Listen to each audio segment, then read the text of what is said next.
Of the matric results that were released. On top of being the Executive Dean for Education at the University of Johannesburg, Professor Sarah Gravett was also appointed by the Minister of Basic Education, Angie Motshekga, to serve as chairperson of the Education Sector Committee of the South African National Commission for UNESCO, or the United Nations Education, Scientific and Cultural Organization, providing expert advice, as you can imagine, on issues around education. She joins us now live, the good Prof. A very good morning to you. Thank you so much for joining us. Thank you very much. Professor, I know that you were listening very closely and carefully to the discussion that I had with the HOD of Education there in the Free State. And one thing that stood out so profoundly for you was leadership. Tell me why. Indeed. The head of department emphasized the leadership in the province. It was the political leadership from the MEC, the leadership in districts, his leadership, the leadership of school principals. And that is so crucially important. What we often unfortunately have in South Africa is we have wonderful plans. We have very good policies, also in education. But often these plans and policies fall down due to the fact that they are not implemented. They fall down with implementation. And for implementation, one needs strong leadership, people to guide the others, people who then harness commitment. And this is what seemed to have happened in the Free State. And this leadership has unearthed a lot of talent and a lot of potential in township schools as well, which is something that we had discussed. Mm-hmm. We're seeing more learners from township schools taking high positions when it comes to their academic performances in areas where previously we would have thought that black children, to put it that way, would not excel. Areas such as maths, such as science. Those myths have been dispelled by the class of 2013. Isn't that great? That's wonderful. That is indeed something to celebrate. There's been lots of controversies also around the matric results, and some people saying we are celebrating mediocrity. Yes, we shouldn't be celebrating mediocrity, but what we should be celebrating are these trends.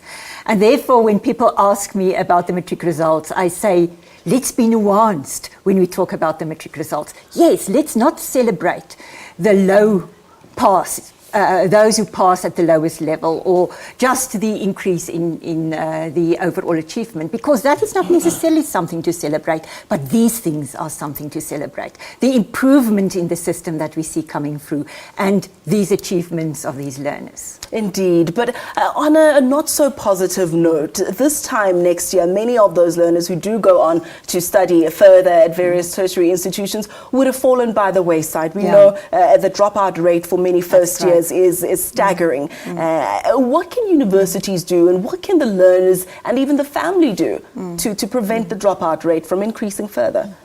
You know, what we experience at universities is that those who have a high pass do well at university. Those who come to universities with the A's and B's seem to settle soon and to pass well.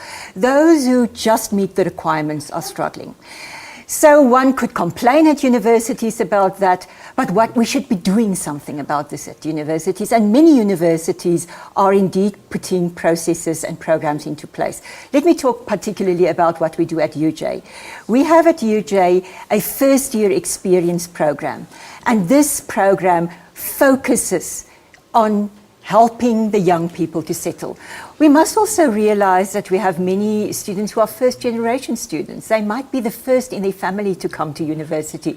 They need extra support. So what do we do in these programs? We give academic support with tutoring, lots of extra tutoring for these students, but also support in the residences, personal support, and we find that this is very successful. Our success rate for first years has improved significantly the last few years due to this dedicated effort.